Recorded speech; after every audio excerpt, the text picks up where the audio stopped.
Welcome back. In this session we're going to be looking at what is CSS and how does that affect a web page. At the end of our last tutorial we were left with three header tags, a H1, H2 and H3, and we described how H is short for header and the numbers refer to how important that particular header is in terms of the semantics of the page that is used by web browsers and SEO engines such as Google to rank the page that you've written. We were left with this problem that we've got three different headers, each of which is more important than the previous, but they all visually look exactly the same. So if I zoom in a touch and I'm pressing Control or Command on the Mac and the plus sign in the browser to zoom that in so you can see that a bit more clearly, these are all exactly the same size as each other. And that's because we've only used HTML so far in our document. We've not used any CSS. We've not told the browser how to present this information to the browser. Let's pop across to the MDM web docs. It says, while HTML is used to define the structure and semantics of your content, CSS is used to style it and lay it out. CSS is actually an acronym for Cascading Style Sheets. This is the language that we use to tell the browser how to present particular bits of information. There are different ways that we can apply CSS to a page, and we're going to start with the most basic, which is the style attribute. So let me add a style attribute to this H1 tag here. And what I'm going to do is I want to make this text size much bigger than the others. So what I'm going to do is I'm going to use a CSS property, and because I want to affect the size of the font, I'm going to be using the font dash size attribute. And you could see while I was typing there that VS Code was trying to help me because it knew that I was writing a CSS attribute of style, so it was a style attribute I was writing, and so it tries to predict what type of attribute I want to present.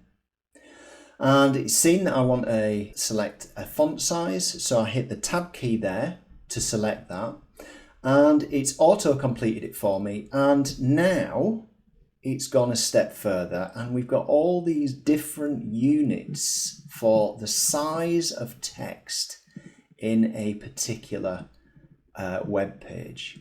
We're not going to actually use any of these. We are going to use something called a rem setting, and I'm going to use a 3 rem size, and I'm going to save it, and when I save it you can see straight away the H1 tag gets much bigger. So what is this rem setting? Well, it stands for relative M unit.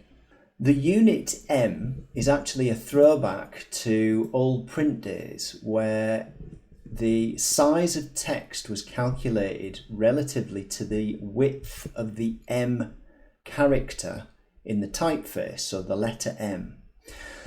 We've got in CSS this relative M unit, and what that does is it sets the size of the font relative to the absolute parent element, which in our case the root parent is the HTML element, and by default this is set in browsers to 16 pixels, that's 16.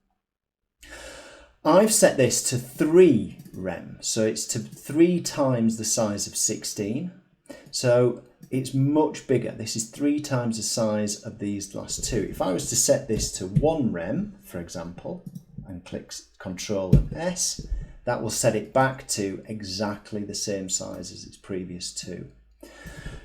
I'm going to set this to 3 rem. What I'd like you to do between now and the next video is to size this H2 and the H3 headers to be smaller than the H1. So I'd like you to use the rem element to set this to be smaller than the H1.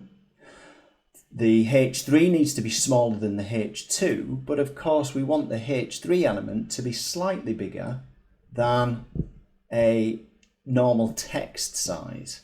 So you don't really want to set this to 1 rem. See if you can work out how you could set these to be slightly smaller using the rem element in a way that still keeps H3 slightly larger than the base 1 rem size. We'll look at the solution in the next video.